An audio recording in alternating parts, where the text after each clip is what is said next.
From Fleet Street, Droid News.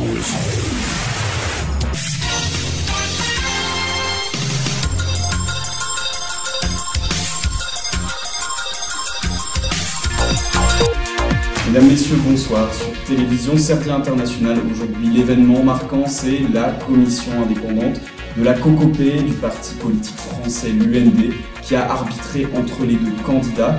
Évidemment, c'est Monsieur Côté qui a gagné les élections et Monsieur Fiton, lui, bien sûr, se retrouve comme prévu dans les VAP. Et on peut dire que le tierce candidat, Monsieur Juté, lui, a perdu sa crédibilité. Revenons un instant en démocratie au Togo.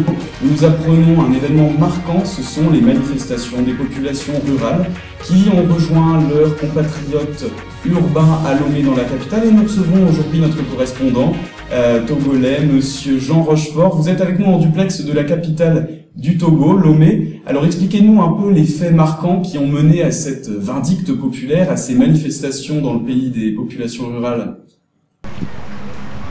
Oui, tout à fait, Eric. Je suis actuellement dans le palais présidentiel, dans le jardin du palais présidentiel à Lomé, au devant duquel se déroule une manifestation sans précédent au Togo, suite aux inondations qui ont eu lieu il y a un couple de semaines.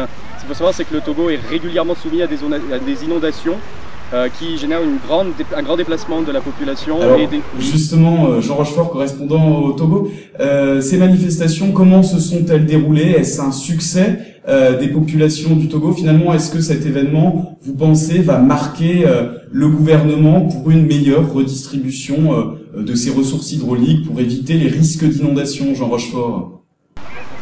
Absolument, Patrick, c'est un succès total. Il y a 80 000 personnes, hein, la place est noire de monde.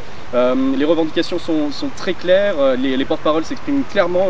Ils veulent des mesures qui vont viser à protéger les récoltes et les populations pour les inondations, et ont un sentiment que le gouvernement ne fait pas grand-chose. Alors justement, à ce propos, vous recevez Madame Annie Lemescure, c'est la porte-parole francophone de l'Institut bien connu de la Banque mondiale. Elle nous explique les programmes qui seront justement proposés pour aider ces populations à avoir un accès à l'eau meilleur et plus équitable. Jean Rochefort, pouvez-nous, en l'interviewant, nous expliquer comment ces programmes seront aménagés? Quels seront finalement ces programmes? Oui, bonjour Annie Lemescure.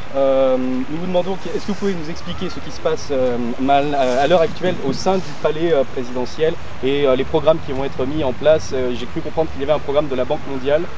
Donc tout d'abord, ce qu'il faut savoir, c'est que la Banque mondiale est très consciente du problème et cherche à rassurer la population locale avec la mise en place et l'élaboration de plusieurs programmes qui vont avoir pour but de gérer la situation. D'ailleurs, plusieurs cabinets privés ont déjà répondu à l'appel d'offres lancé par la Banque mondiale en collaboration avec le gouvernement togolais, évidemment.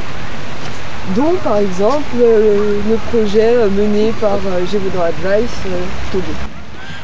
Très bien. Et ce qu'il faut savoir, c'est que c'est un réel poids positif pour le pays, car le cabinet Gévaudan Advices a été présent sur un nombre considérable de projets sur le continent africain qui se sont déroulés donc avec succès. Merci à vous, Jean Rochefort, correspondant à Lomé, capitale du Togo.